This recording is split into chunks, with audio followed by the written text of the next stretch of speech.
ওই দেখ ওই ছেলেটাকে চিনস? সৌরভ। এর একটা বড় ভাই আছে নীরব। এই যমজ ভাই দুইটা এর ভাবে জালে বাঁচা। আচ্ছা আজব তোর বাবারও? আজগো নামে তো অনেকেই আছে, আর আমার মনে হয় না আমার বাবা সব ছেঁচা মেচা ছেলেদেরকে এত প্রশ্রয় দিবে। ওদের জন্য দরকার একটা প্রপার টিচার, যে কিনা এসে এখন ঘোলাই দিয়ে এগুলো একদম সোজা করে দিবে।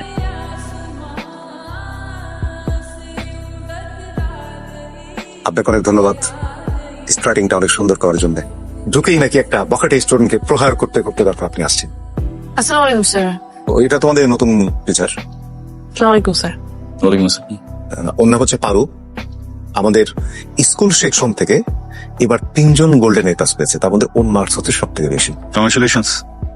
খুব আচ্ছা, পারু তোমাদের কেন রেখেছিলাম? স্যার বিজ্ঞান মেলার জন্য।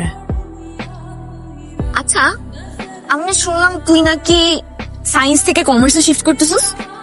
হ্যাঁ, সায়েন্স থেকে কমার্সে শিফট করতেছি। তুই কি পাগল? তুই বুঝতেছিস তুই কি বলতেছিস এগুলো? হ্যাঁ, আমি তো পাগলই, এই জন্য তো শুধুমাত্র সায়েন্স থেকে কমার্সে শিফট করতেছি। সায়েন্স থেকে কমার্সে যা তুই বলবি যে অ্যাকচুয়ালি কি হয়েছে? আর মানে আরমান স্যার